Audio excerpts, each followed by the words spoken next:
The pouring rain slicked the asphalt of the park's winding paths, casting a dull sheen on the pavement. Ethan, a man in his early 40s, hunched under his umbrella as he moved past the dense trees. Only the sound of his footsteps echoed in the silence, occasionally punctuated by the squelch of his wet shoes on the soggy ground. The fatigue of a full day's work weighed heavily on his shoulders. As he hurried past an old bench near the pond, a faint, barely audible sound reached his ears.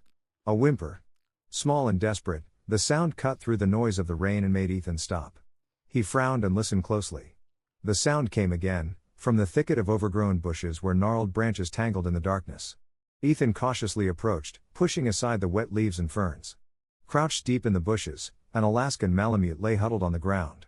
Its coat, which must have once been a magnificent gold, was now matted and caked with mud and water. It was trembling, but not only from the cold. Its large, dark eyes fixed on Ethan with an expression of desperate pleading that caught in his throat. Clutched in its mouth was a tiny puppy, covered in a sparse pink-tinged fur, barely concealing the skin underneath. The puppy twitched weakly, emitting a fragile cry. The mother dog did not move, only her flank rose and fell laboriously. Ethan stood frozen, unsure of what to do. His fingers tightened on the handle of his umbrella, then he consciously forced himself to relax his grip. The movement felt too forceful. "Hey, what is it?" he called out quietly, warily. His voice sounded strangely out of place in the damp silence. The mother dog didn't respond, only holding the puppy tighter. Ethan knelt down, unconcerned that the cold immediately seeped through his pants. The smell of wet earth and decaying leaves filled his nostrils. He saw the mother dog move her head slightly, as if assessing his intentions. Her eyes never left him, and they held more than just fear. There was hope, a frail, almost extinguished hope, but alive nonetheless. Ethan glanced around, but the park was deserted. Only the streetlights cast long, blurry streaks of light on the wet asphalt. He thought about turning and walking away, as dozens of people would do every day. But the small, heartbreaking whimper of the mother dog held him fast. He wiped the rain from his face with the back of his hand and took another step closer. The mother dog neither growled nor backed away. She just stared, as if understanding this was her last chance. Ethan's heart began to race. He was not prepared for this. He had never owned a dog, a cat, or even a fish. His life consisted of work, lonely evenings, and occasional calls to his mother. Yet, looking at this exhausted creature, he felt a tightening deep in his chest. It wasn't pity, but something deeper. He looked at the puppy still held in the mother's mouth. Its tiny legs convulsed weakly, clinging to life. Ethan felt a dryness in his throat and swallowed hard. "All right," he murmured, speaking more to himself than to the dog. "I can't leave you here." He slowly lowered his briefcase from his shoulder, careful not to startle her. As his hand fumbled with the zipper, he remembered a half-eaten sandwich left inside the lunchbox. It might help. He pulled out the plastic container and opened the lid. The smell of bread and meat mingled with the damp air. The mother dog tensed. Her nose twitched slightly, catching the scent of the food. Ethan tore off a piece and gently placed it on the ground, a few feet away. "Eat," he whispered. "It's for you." For a few seconds, the mother dog didn't move. Her eyes flickered between Ethan and the food. Then, slowly, she placed the living puppy on the ground and stretched her body toward the sandwich. Her movements were slow, terribly cautious, as if expecting a trap. Ethan held his breath, watching her devour it ravenously. It was then, in the faint light of the streetlight, that he noticed another fact. Next to the mother dog, in the bushes, was a cluster of still, tiny bodies. 4 small puppies, identical to the one she held. But these were lifeless. Their eyes were tightly closed, their fur soaked and plastered to their skin. Ethan felt a choke in his throat. He knelt again, uncaring that his pants were staining with mud. The damp earth and scent of decay were overwhelming. The mother dog, having eaten the sandwich, gently took the living puppy back into her mouth and looked up at Ethan. Her gaze was filled with agony, but no hostility. Only a plea. Ethan understood. She wasn't just asking for help, she was entrusting him with both the living and the lost. "I'll help you," he said, knowing she couldn't understand the words, but hoping his intention would convey. The rain intensified. Drops hammered the umbrella Ethan still held over his head. He looked at the mother dog, the puppy, and the still, dark forms in the thicket. His fingers tightened around the edge of his lunchbox, then he forced himself to relax his grip. No sudden movements to scare her. He had to act. But how would he move them? Who would he call? He didn't know. The only thing he knew was that he couldn't leave her here, not on a night like this. Slowly, Ethan stood up, careful not to break the fragile trust he had built with the mother dog. He looked down the path leading to the park exit. His apartment was a 10-minute walk. There was warmth, dryness, and food there. But how could he convince her to come with him? And what about the ones who were no longer breathing? He looked back at the mother dog. She was again lying down next to her children, clinging tightly to the living one. Her breathing was heavy, but her eyes never left Ethan. "I'll be back," he promised. He wasn't sure if the promise was for her or for himself. "You won't bite, will you?" Ethan knelt again, maintaining a distance from the mother. His voice was shaky with cold and anxiety. The rain continued to fall lightly, drumming on the umbrella held over his and her head. The mother dog did not answer. Her dark, sad eyes watched his every movement. When the living puppy in her mouth whimpered weakly, she carefully placed it down next to its still siblings. Then, as if making a decision, she let out a small, almost challenging growl. Ethan froze. Despite the cold, his palms were sweating. He raised a hand. "I won't touch you. Just looking." He slowly reached out, not toward her, but toward the lunchbox still nearby. The scent of food, mingling with the damp park air, seemed to be their only form of communication.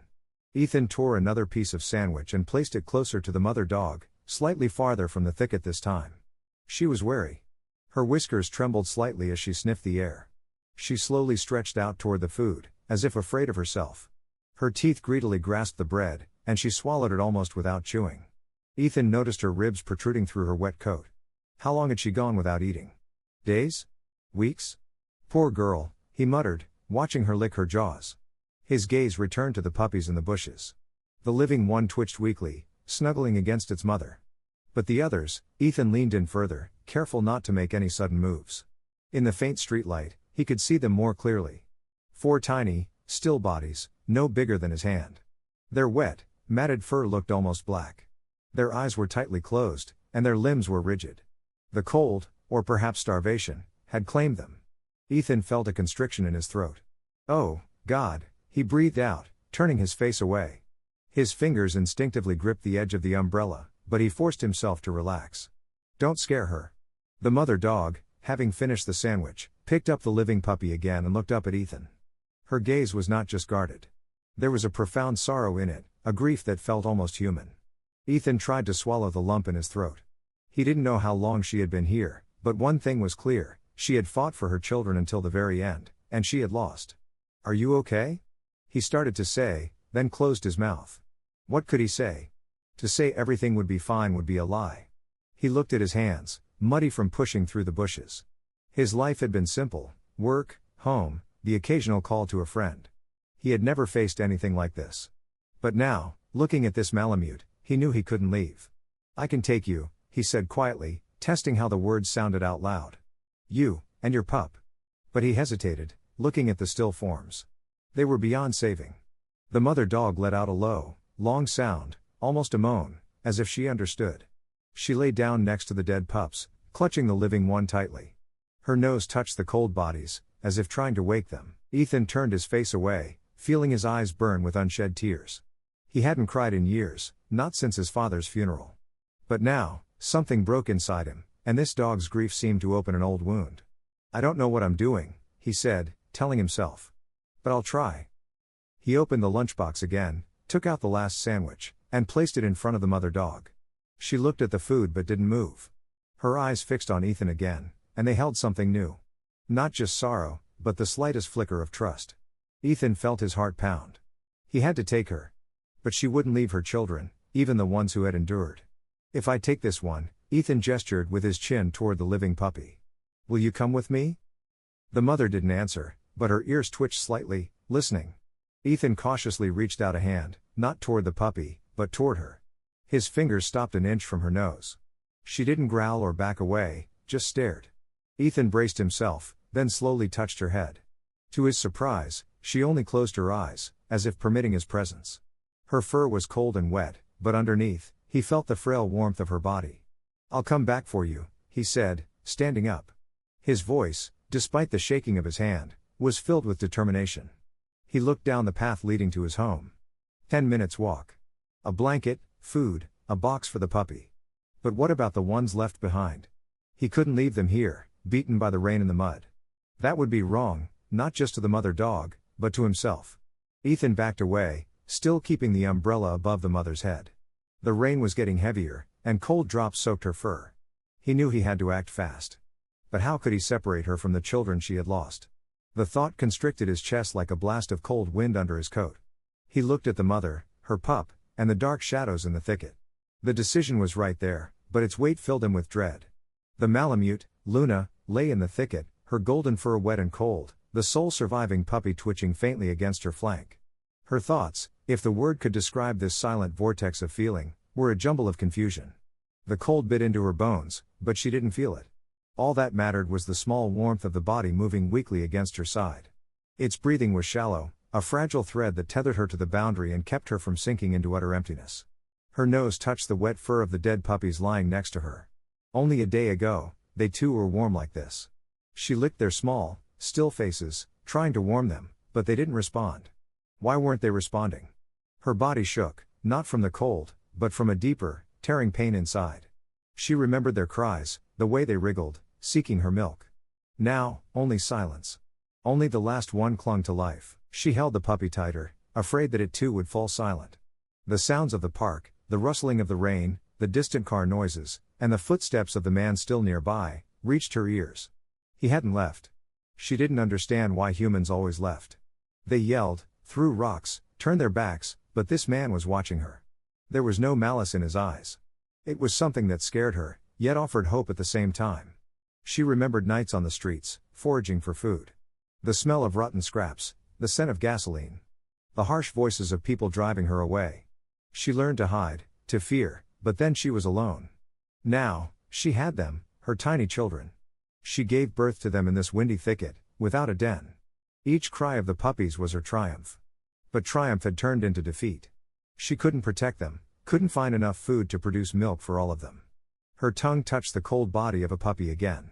She refused to believe he was gone. Just a little more licking, and maybe he will open his eyes. The man spoke. The voice was gentle, but she didn't understand the words. She felt his gaze, a heavy weight like the wet asphalt beneath her feet. Her instinct screamed, run. Hide. But there was nowhere to run. And nothing left to run with. She held the living puppy tighter, feeling its weak movement. The milk was almost gone, but she couldn't stop nursing. It was all she had left. She remembered the first time she felt them inside her. Back then, she was still with a man, not this man, another one. He was kind, but one day he left. He abandoned her on the street, pregnant, without food or shelter. She didn't know why. She only knew she had to survive for them. But she couldn't. Her ears drooped, her breathing became ragged. She looked at the man still nearby. His hands were trembling, but not from anger. He was looking at her puppies, and there was a glint of moisture in his eyes. She didn't know what it was, but it made her pause. I'll help you, the man said. His voice was so small it seemed to dissolve into the air. She didn't know what he meant, but the tone of his voice, his gaze, made her lower her guard slightly. Her body was still shaking, but she allowed herself to close her eyes for just a moment. A moment later, the man stood up, and she heard his footsteps on the wet leaves. She tensed, ready to spring, but he didn't approach. He moved away, but not far. She could still feel his presence, like a warm spot in the cold world. Her thoughts returned to the puppies. She licked them one by one, as if trying to breathe life into them. The living puppy cried, and she hugged it, warming it with her breath. She didn't know what would happen next, if the man would leave or stay. But in this moment, in the rain, in the thicket, she didn't feel alone. And that alone held her from breaking down completely. The man came back.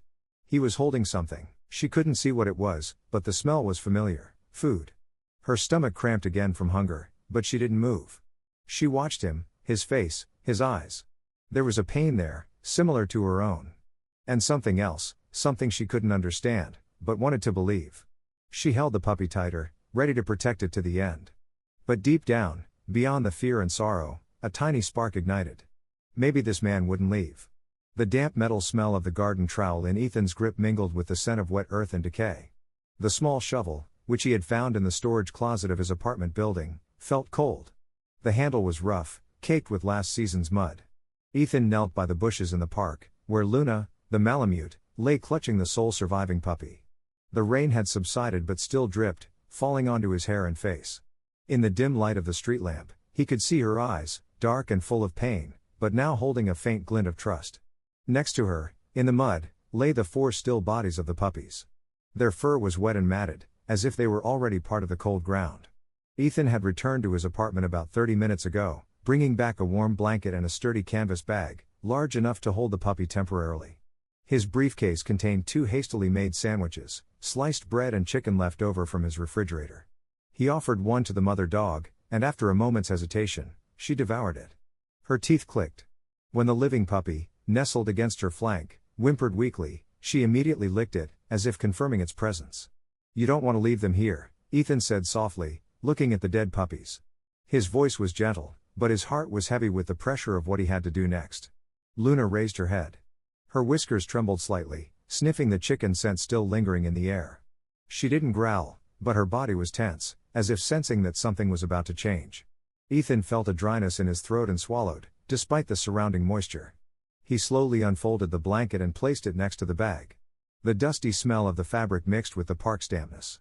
Ethan winced, but continued his careful movements, trying not to alarm the mother dog. He knew he had to take the living puppy and the mother home, to warmth, food, and shelter. But he couldn't leave the dead puppies in the bushes, exposed to the rain, where crows and stray cats might find them. He had to bury them. "I'm going to take care of them now," he murmured, speaking more to himself than to her. His fingers tightened on the shovel handle, but remembering how a sudden movement had startled the mother earlier, he immediately relaxed his grip. He looked at her. Her thin, scarred paws, covered in mud. She had fought for her children until the very end. He couldn't betray her by abandoning them here. Ethan looked around. A few old oak trees stood nearby, their branches spread out, creating a small, slightly drier canopy. "This will do." He stood up, trying to move quietly, and walked toward the oak tree with the trowel. Luna was wary. Her ears twitched slightly, but she herself didn't move. Her gaze followed him until he pushed the shovel into the ground. The screech of metal cutting through the soil made a jarring sound, and Ethan felt his hands trembling, not from cold, but from the tension of what he was about to do. "I won't take them far," he said, looking at the mother dog. "Just a safe place." He dug in silence. Each stroke of the shovel made a dull thud, mingling with the crunch of leaves. The soil was damp but soft, and the hole quickly deepened. Despite the cold, sweat beaded on Ethan's forehead. His heart pounded, and his thoughts were racing. He hadn't prepared for this, not for the mother dog, not for her grief, and not for this hole he was digging in the rain. But he couldn't stop. Not now. Luna let out a small whimper. Her nose touched one of the dead puppies. She licked it, then another, as if saying goodbye. Ethan stopped and watched her. His throat tightened, and his eyes started to burn. He turned his face away, wiping it with his sleeve, which smelled of dampness and earth. "I can't cry. Not here. Not now." But her pain was too raw, cutting him like a knife. "I'm sorry," he whispered, turning back to her. "It's for you, and for this one." He gestured with his chin toward the living puppy nestled against her flank. Luna looked at Ethan. Her eyes held something new, not just pain, but understanding. Or perhaps he only wished to see it. He slowly reached into the bag and opened it. The dusty smell of the blanket was barely noticeable, but Luna sensed it. Her nose twitched slightly. Ethan carefully moved the bag closer, lining the inside with the blanket. "Let's go home," he said. His voice was almost a plea. "I'll take care of you." Luna didn't move, but her gaze softened. She licked the living puppy, then looked at the dead ones. Ethan understood. She wouldn't go until he finished what he had to do. He stood up, took the trowel, and returned to the hole by the oak tree. The metal struck the earth, one blow after another, each one hitting his heart. He knew he had to finish this for her, that she needed this to survive. But how could he explain to her that he wasn't betraying her? How could he show her that this was an act of love? The hole was ready. Not deep, but enough to cover the puppies. Ethan looked at Luna, still in the bushes. Her eyes followed him, holding a profound, suffocating sorrow. He had to take the next step, and it felt like the hardest step of his life. The Malamute, Luna, lay in the thicket. Her golden fur was damp and cold, the only surviving puppy moving faintly against her flank. Only yesterday, she was warming 5 children. Their tiny bodies nestled against her, their cries were her entire world. But now, silence cut through her like the sharp edge of the canvas bag the man had placed beside her. Kneeling by the shallow grave near the oak tree, Ethan looked at the mother dog, struck by the contrast. Her desperate fight for life against the motionless silence of the children she had lost. The rain had almost stopped, but the air was heavy with the smell of wet soil and dampness from the hole he had just dug. Ethan knelt by the grave. His fingers still grasped the rough, cold handle of the garden trowel. He felt the mud caked on his palm, its damp weight reminding him of what he was about to do. Luna hadn't moved, but her eyes followed his every move, holding a pain that made Ethan instinctively turn away. He knew he had to separate her and the living puppy from the dead ones to save them. It felt like a knife he held in his hand, hesitating to plunge it. "It will be over quickly," he said quietly, despite the tremor in his voice. "You don't have to watch." He slowly approached the thicket where Luna lay. She tensed, her whiskers trembling, sniffing his scent, sweat, wet fabric, and the faint smell of chicken from the sandwich he brought. Ethan noticed the tension in her legs, ready to protect her pups, but she didn't growl. She trusted him. Or maybe she just didn't have the strength left to resist. He placed the trowel on the ground and sat beside her, careful not to scare her. The wet smell of her fur mingled with the dusty smell of the blanket he had placed inside the bag. "I'm sorry," he whispered, looking at the dead puppies. Their tiny bodies were so fragile, so light, almost a part of the ground they lay on. Ethan cautiously reached out a hand, but stopped when he saw Luna tense up. "I won't hurt them. I promise." He waited, meeting her eyes. She didn't move, but her breathing quickened slightly. Finally, she licked the living puppy, confirming its presence, and lowered her head. It seemed like permission. Ethan swallowed the lump in his throat, feeling choked, and slowly picked up one of the dead puppies. The body was cold and surprisingly light, like grasping a wet leaf. Luna let out a small whimper, but didn't move. Ethan felt his eyes burn, but he steeled himself and continued. He carried the puppy to the hole and gently placed it at the bottom. The soil smelled damp, and its scent seemed to absorb all the pain of the moment. Ethan returned for the second, then the third pup, feeling his arms grow heavy with each return trip. Luna watched him. Her eyes were glazed over, but she didn't get up. She licked the living puppy, holding it tightly, as if clinging to the only thing left. "You understand, right?" Ethan said. His voice was barely a whisper. "I don't want to do this. But I have to." He picked up the last dead puppy. Its tiny legs hung limp in his hand. Something broke inside Ethan. He hadn't prepared for this, for burying them, for seeing her grief. He placed the puppy in the hole next to the others and began to shovel the earth back in. The trowel scraped, grasping the soil, each sound echoing in his chest. He worked quickly but carefully, trying not to look at the mother. He knew if their eyes met, he wouldn't be able to continue. When the hole was filled, Ethan picked up some stones nearby and placed them on the grave. Their rough edges scratched his palm, but he didn't mind. He wanted this spot to be dignified, not lost in the park. Finished, he wiped his hands on his pants, leaving dark streaks of mud on the fabric. His heart was pounding, his throat tight, as if squeezed by an invisible hand. He felt like a betrayer, even though he knew he had done the right thing. "They're safe now," he said, turning back to Luna. She raised her head. Her nose twitched slightly, sniffing the mud smell on his hands. Ethan sat down beside her. His knees cracked from sitting so long on the cold ground. He offered her the last sandwich, and she slowly accepted it. Her teeth gently touched his fingers. The contact was warm, alive, pulling Ethan back to reality. He looked at the bag next to them. The blanket inside was crumpled but dry. Ethan cautiously moved the bag closer, trying not to startle Luna. When the living puppy cried, she immediately licked it, holding it tightly. Ethan understood. She wouldn't go with him until she was certain her pup was safe. He slowly reached a hand toward the small pup, but stopped when he saw her tense. "I won't take him away," he said. His voice was gentle, almost pleading. "But you have to come with me. It's too cold here." Luna looked at him. Her eyes were exhausted, but they held something new, not fear, but a flicker of hope. Ethan felt his chest tighten. He didn't know how to convince her, but he knew he wouldn't leave without her. He had to bring them home. But looking at her in this moment, he knew, her heart was still there, with the children he had just buried in the rain. And that thought chilled him to the bone. Ethan's small kitchen was cramped, the cracked linoleum floor cold under his bare feet, and the pale walls smelled of old paint and the slight dampness from the recent rain. In the silence, the drip, drip, drip of the faucet in the sink punctuated the quiet, broken only by the faint whimper of the Malamute lying on an old blanket in the corner. Her golden fur, still damp from the park rain, clung to her thin body, and the sole surviving puppy moved weakly against her flank, seeking warmth. It hadn't been easy to get her out of the park. When Ethan had moved the bag closer, she had growled, baring her teeth, but she didn't bite. She just watched him, her eyes full of fear and pain. He had carefully slipped the blanket under the living puppy, and then under her, whispering words of reassurance, putting the pup into the bag, and then gently coaxing the mother to stand, wrapping a large blanket around her body, guiding her home as her paws slipped on the wet pavement. The 10-minute walk through the neighborhood was difficult. The canvas bag was heavy, and her gaze, fixed on him, seemed to ask where he was taking her. Now, she was in the warmth of his apartment, but her eyes still looked far away, as if a part of her was still in the thicket, by the oak tree where Ethan had buried her children. The dusty smell of the blanket she lay on mingled with the faint scent of chicken from the leftover sandwich on the table. Ethan watched her, his heart heavy with her pain. He had never owned a pet.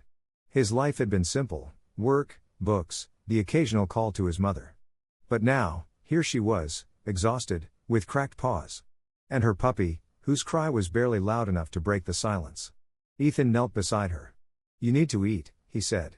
He moved a bowl of water and a piece of chicken, cut from his own dinner, closer to her. The smell of meat filled the room, mixing with the damp scent rising from her fur. Luna's nose twitched slightly, but she didn't move. Her dark, sad eyes glanced at the bowl, then returned to the puppy. She licked the pup. Her tongue moved slowly, as if every gesture cost her immense energy. Ethan sighed. The soil smell from the grave he dug still lingered on his palms. He remembered her gaze when he placed the stones on her children's grave. She didn't growl then. And that gaze cut him like a cold wind.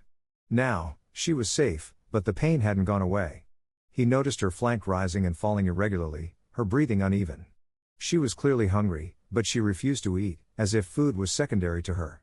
"Come on," he said quietly, moving the bowl closer. "You have to be strong for him to live." Luna raised her head. Her whiskers trembled slightly, sniffing. Slowly, she stretched her body toward the chicken. Her teeth cautiously touched the meat. Ethan held his breath, watching her eat. She was ravenous, but stopped often, as if afraid to leave the puppy. When the pup cried, she immediately licked it, holding it tightly. When her sorrowful eyes met Ethan's, there was a new glint there.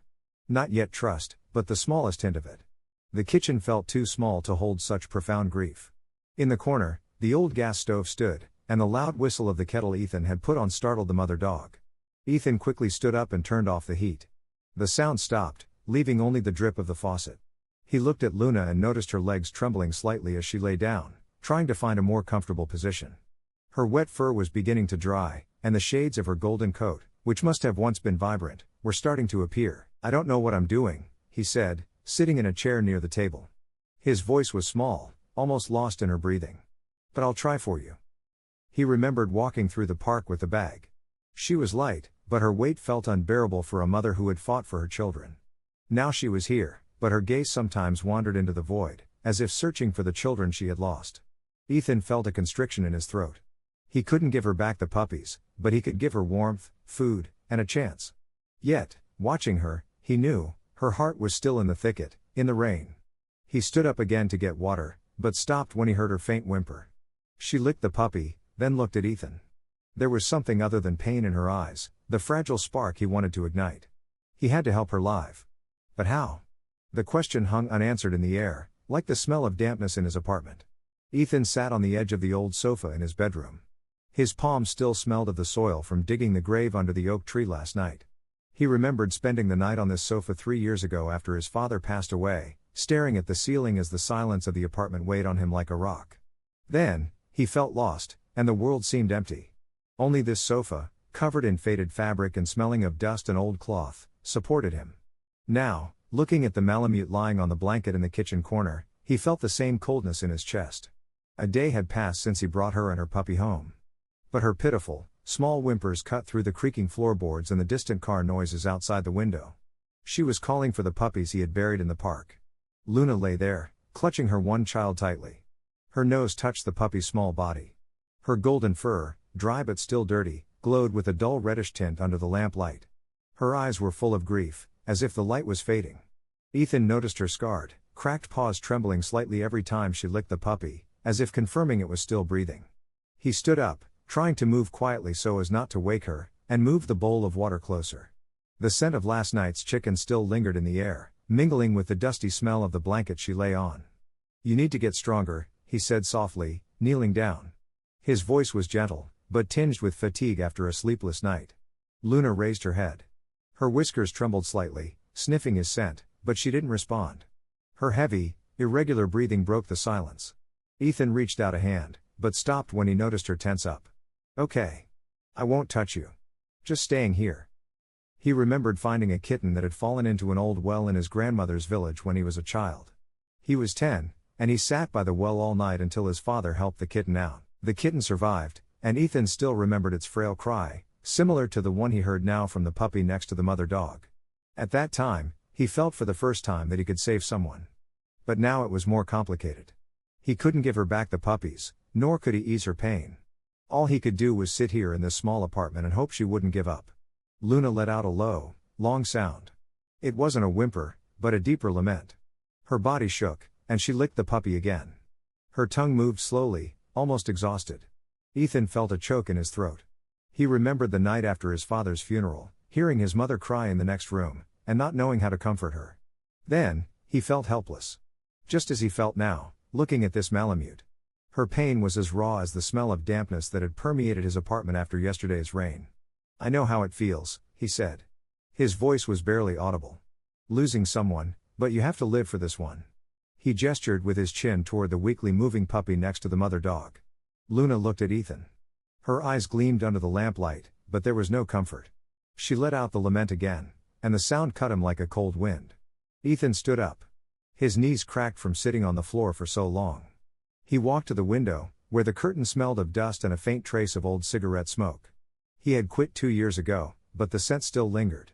Outside the window, the town was asleep, only the streetlights casting streaks of light on the wet asphalt. He remembered carrying the mother and puppy in the bag through the park. Her growl when he placed the blanket, her gaze full of fear but no malice. He had sworn to himself then that he wouldn't abandon her.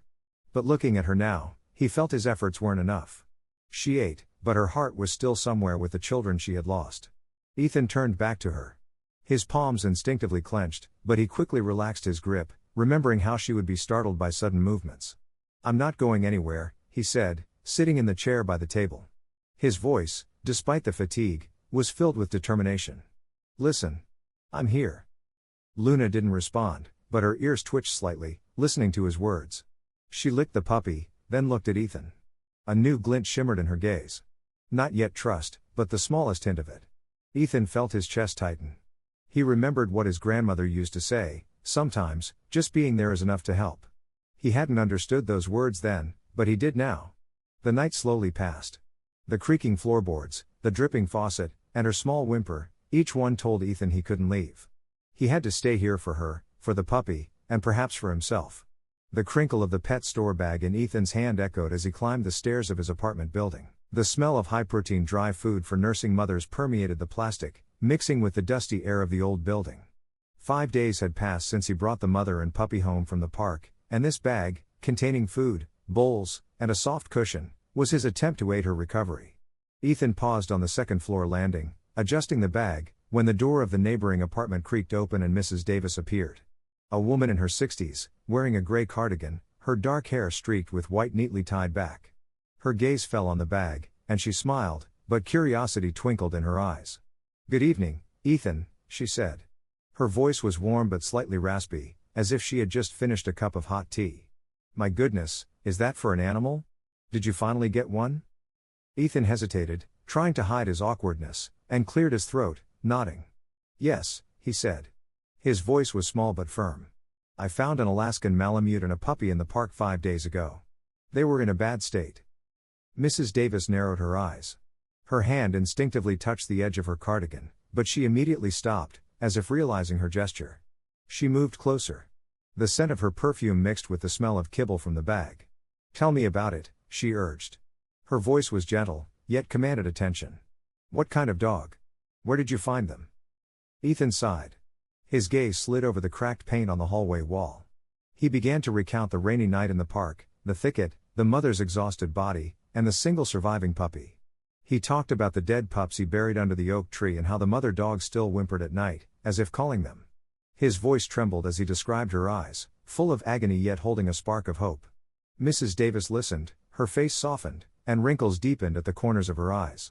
"That was a wonderful thing you did, Ethan," she said when he finished. Her voice was as warm as hot tea, but tinged with sadness. "Not everyone would do that. It's a big undertaking." Ethan shrugged, feeling his cheeks flush.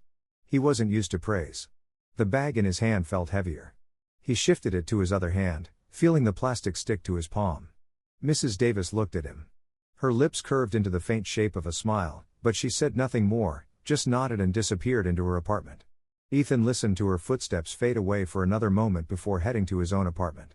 Inside, Luna was lying on the new cushion he had placed instead of the old blanket. Her golden coat, clean and shiny after the bath, glowed softly in the kitchen light. The puppy was asleep, nestled against her flank. Its tiny legs moved, and it let out a weak cry as it nursed. When Ethan put the bag on the table, the crinkling plastic made Luna raise her head. Her nose twitched slightly, catching the scent of the food, and she looked at Ethan with a quiet gratitude that hadn't been there in the beginning. "This is for you," Ethan said, opening the bag. He took out the packet of food for nursing mothers and the new, plastic-smelling bowl. "You need to build up your strength for this little one." He put a small amount of kibble in the bowl, mixing it with water, as the pet store clerk had advised, to encourage better milk production. The meaty scent of the food filled the kitchen, overpowering the dustiness. Luna slowly stood up. Her paws pressed silently on the linoleum floor, and she walked to the bowl and began to eat. Ethan knelt, watching her tongue touch the kibble. Her dark eyes, no longer so exhausted, met his gaze. There was a peacefulness there he hadn't seen before. Days passed, and Ethan grew accustomed to her presence, the way she followed him with her eyes, her quiet breathing at night. He went to work, but every evening he came back with something new. Yesterday, canned meat. Today, kibble and a cushion. He still felt it wasn't enough, but her now calm and trusting gaze gave him hope. She ate, she drank, and the puppy nursing on her was slowly growing stronger. However, her pain, though softened, still lingered in her eyes. 2 days later, just as Ethan was settling into their new routine, a knock came at the door. When he opened it, Mrs. Davis was standing there again. But this time, she held a cardboard box in her hands, and a faint whimpering could be heard coming from inside. Her face was serious, and anxiety clouded her eyes. Ethan felt his heart pound. Something, this box, would change everything. The Malamute's memories were like a tattered cloth, woven with smells and sounds that cut her like sharp barbs. The wet asphalt and rotten scraps, the screech of tires, the coldness of the earth under her paws, all those things rushed back into Luna's mind as she lay on the cushion in Ethan's apartment. 7 days had passed since he brought her here, and her clean, golden fur now shone softly in the kitchen light. Only one puppy was nursing, its tiny legs moving against her flank. But the whimpering coming from the box held by Mrs. Davis at the entrance brought back old fears. She tensed, her ears drooping, as if ready to flee. She remembered nights on the street, when her belly was heavy with puppies. She still believed she could find a safe place then, but people yelled, threw rocks, and she learned to hide in places that smelled of rusty metal and fear. She remembered her previous owner. His hands were kind, but when he abandoned her by the roadside, his eyes were empty. Pregnant, with no food. She didn't know why. She only knew she had to survive for them. But in the thicket, in the rain, she lost almost all of them. Their cries stopped, and she licked them, hoping they would open their eyes. Now, this new whimpering from Mrs. Davis' box stirred a mix of fear and hope in her. Who was it? A threat? Or something else? Luna looked at Ethan. His palm gripped the cracked frame of the door. The scent of Mrs. Davis' perfume mingled with the faint cardboard smell from the box. The whimpering from inside was weak, but persistent. Ethan felt his heart race. He looked at the mother dog, now standing, her eyes flicking between him and the box. "What is it?" he asked. His voice was dry with tension. "Puppies," Mrs. Davis nodded, her fingers tracing the edge of the box, which trembled slightly. She opened the lid a little, and Ethan saw 2 small puppies. No bigger than his hand, their eyes tightly closed, their fur almost non-existent. Their cries were so fragile, almost pitiful. Luna, in the kitchen, shifted. Her nose twitched, sniffing their scent. "Their mother was hit by a car yesterday," Mrs. Davis said. Her voice was shaky, but she tried to speak calmly. "They need milk to live. And I thought, your dog is nursing." Ethan swallowed hard. His throat was dry. He remembered washing Luna and her puppy in the bathroom 5 days ago. She trusted him, didn't growl when he washed the mud off her fur. The puppy cried, snuggling into his hand. But accepting strange puppies after her loss? He looked at Luna. Her eyes were full of anxiety, but no malice. She trusted him, but did she have the strength for this? "Hold on," Ethan said. His voice was small but determined. He walked to the mother dog and knelt down. "Just a moment." He carefully picked up her own puppy. The pup cried weakly, feeling his hand. Luna didn't growl, just watched him, her nose trembling. Ethan gently used his pup to rub against the 2 strange puppies in the box, trying to transfer their scent, her pup's warm, slightly sweet smell, to the cardboard. He hoped this would help her accept them. Luna was guarded. Her ears twitched slightly, but she herself didn't move, just watched him with trust. "Do you want to try?" he asked, looking at Mrs. Davis, but the words were meant for Luna. Mrs. Davis nodded, her hands trembling as she placed the box on the floor near the mother dog. Luna slowly stood up. Her paws pressed silently on the linoleum floor, and she walked toward the box. Her nose almost touched the strange puppies. She stopped. Her breathing quickened, sniffing her own familiar scent on them. "I have faith in her," Mrs. Davis said. Her voice was warm but mixed with anxiety. "And in you." Ethan knelt down. His palms touched the cold linoleum floor. He remembered the pet store clerk saying that a nursing mother dog might accept strange puppies if they carried the scent of her own. But this was a gamble. He looked at Luna. Her eyes still held pain, but now there was a spark of hope. Her memories, the cold, the hunger, the loneliness, were as raw as his own. He thought of his father, of the promise he made to himself to be stronger after his death. Maybe this was their shared chance. Luna licked one of the strange puppies. Her tongue moved slowly, carefully. She looked at Ethan. Something new shone in her gaze, not fear, but a fragile warmth. Ethan felt his chest tighten with relief. This trust, like the light in her dark eyes, gave him hope. Hope that she could start again. Ethan woke up to the faint crying of puppies. The sound came from the kitchen, where weak morning light filtered through the curtains that smelled of dust and old cigarette smoke. A month had passed since he brought the Alaskan Malamute and her pup home from the park, and his apartment was now filled with a new rhythm of chaos and hope. Luna was lying on the cushion. Her clean, golden fur shone softly. 3 puppies, her own, and the 2 orphans Mrs. Davis brought, were moving against her flank, nursing greedily. Their tiny legs twitched, and their faint cries mingled with the creaking floorboards. Ethan got up from the sofa, rubbing his eyes, feeling the rough skin of his palms meet his growing stubble as he headed to the kitchen. The smell of high-protein food for nursing mothers still lingered in the air. Luna raised her head, her now calm eyes meeting his gaze. She trusted him completely, a trust forged over weeks of care that felt like a warm spot in his life. He remembered 2 weeks ago, when she licked the strange puppies he had rubbed with her own pup's scent. Her nose was trembling then, but she accepted them, and now they were growing up with her child. Their cries were getting louder every day. Ethan knelt down, his knees cracking, and reached out a hand to stroke Luna. She wasn't startled, she only twitched her whiskers, sniffing his scent, faint soap and night sweat. "Good morning, girl," he said. His voice was hoarse but gentle. "How are you doing?" Luna licked his fingers. Her tongue was warm and rough. One of the puppies, a foster with a black patch on its nose, cried and moved away slightly, but she immediately pulled it closer, her paw gently touching the pup. Ethan smiled, feeling his chest fill with warmth. He remembered the first few nights, when she whimpered, calling for the lost puppies he had buried. Now, the whimpering had stopped. The pain still lingered in her eyes, but it seemed softened, as if the new rhythm had given her strength. As Ethan stood up to make coffee, his gaze fell on the table. There was the bag of kibble and the new, plastic-smelling bowls. He went to the pet store almost every day, buying vitamins, dog shampoo, or toys the puppies couldn't even use yet. His salary was dwindling faster than expected, but he didn't regret it. It was part of the new rhythm, waking up early, feeding the dog, checking the pups, going to work, and coming back with something new. Even his apartment had changed.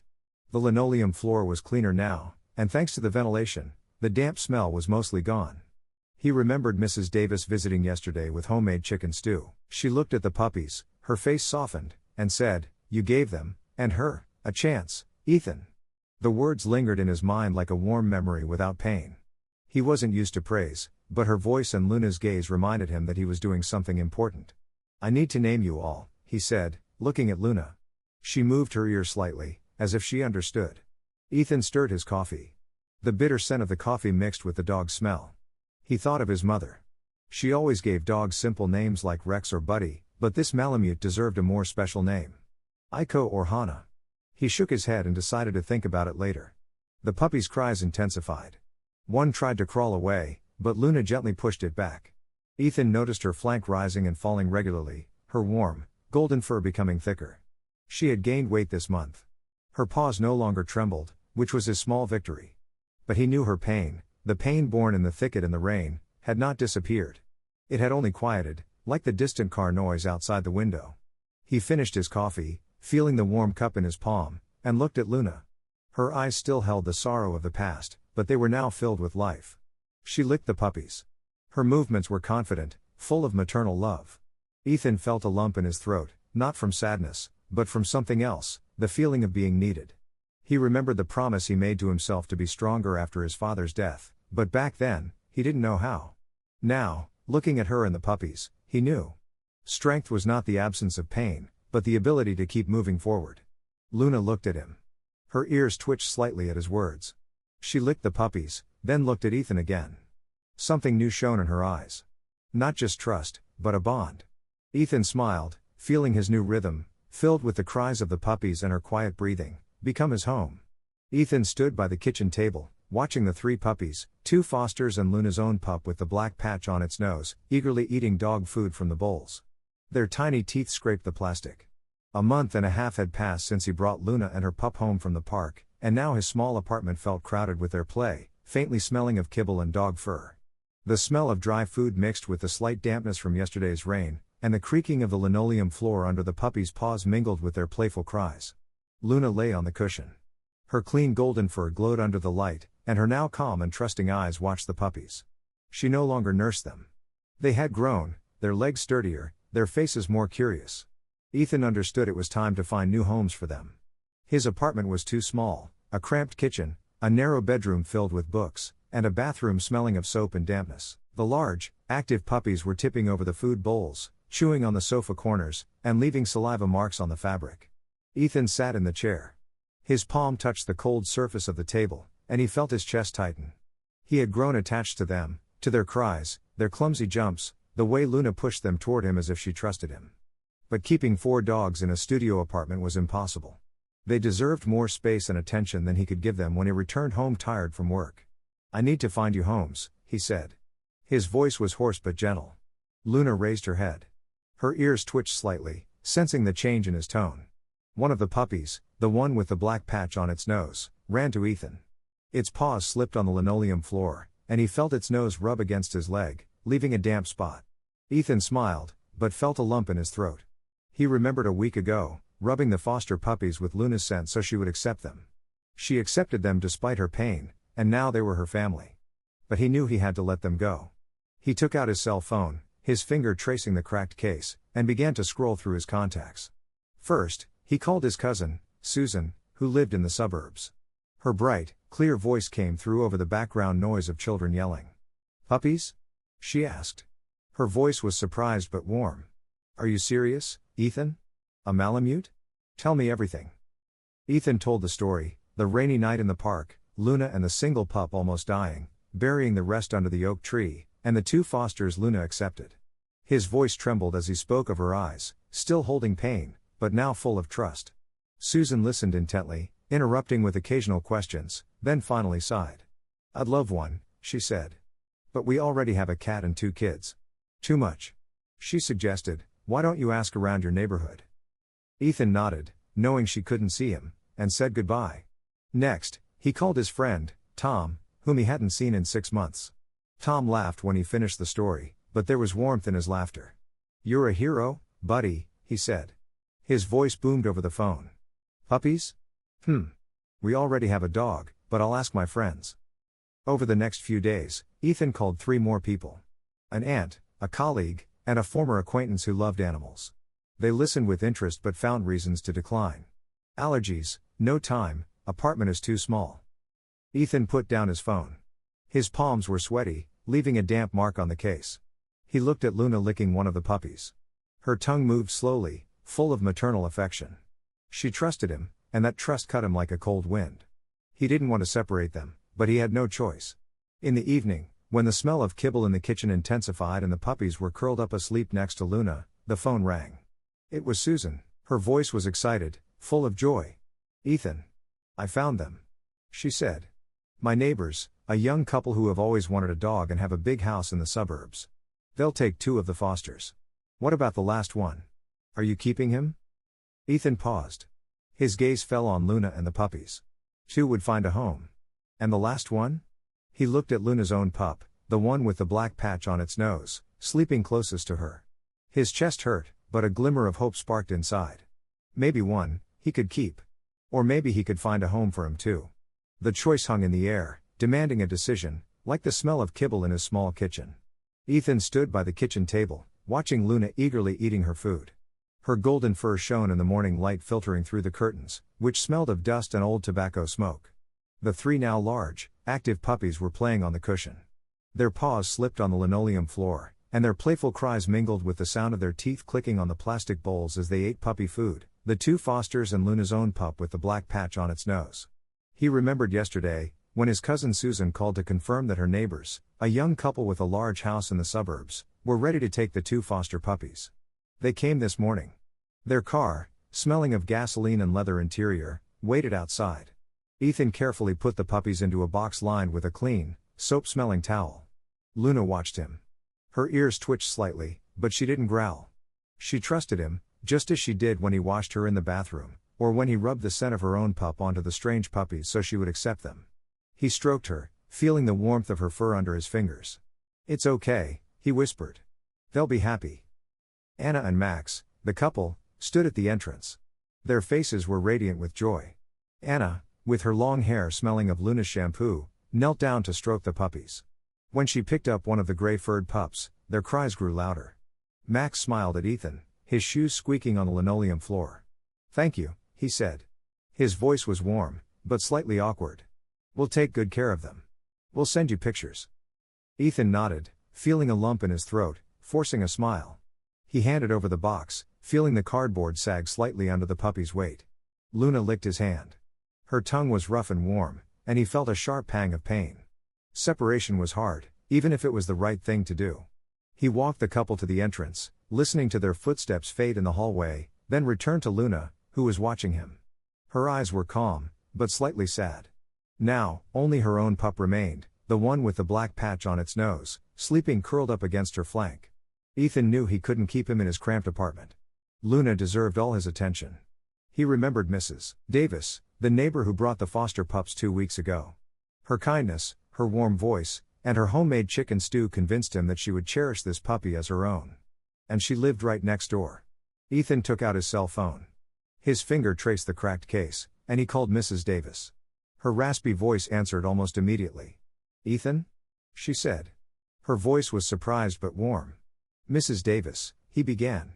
His voice was hoarse but determined. "The two puppies found a home, but Luna's own pup, I was wondering if you might take him. You're right next door, and I can visit. You love animals so much." Mrs. Davis was silent for a moment. Ethan heard her sigh, as if she were thinking. Then her voice softened. "Of course, Ethan," she said. "Especially a puppy of such a beautiful Malamute. Bring him over. Yes, I'll raise him as my own." Ethan felt his chest fill with warmth. He knelt down and looked at Luna and her pup. The pup twitched, its nose rubbed against its mother's fur, and Luna licked it. Her movements were full of affection. Ethan remembered finding her almost dead in the park, and how she fought for her child. Now, she had given a chance not only to her own pup but also to two strange ones. And he, Ethan, had given her a chance. "You did great, Luna," he said. His voice was trembling, but strong. "We did it." He carefully picked up the puppy, feeling its warmth in his palm, and placed it in a small box lined with a clean towel. Luna watched him. Her eyes were calm, as if she understood. Ethan left the apartment, his footsteps echoing in the hallway, and knocked on Mrs. Davis' door. When she opened the door, her face was softened, and she accepted the box. Her fingers touched the cardboard. "I'll take good care of him," Mrs. Davis said. Her voice was as warm as hot tea. "And you can always stop by, Ethan. You and Luna are always welcome." Ethan nodded, a lump in his throat, and managed to smile. He returned to the home where Luna was waiting. Her golden fur shone, and her eyes were full of trust. The apartment felt empty and quiet without the puppies, but her presence filled the room with warmth. He sat beside her, stroking her, and understood. This was their new home, just the two of them.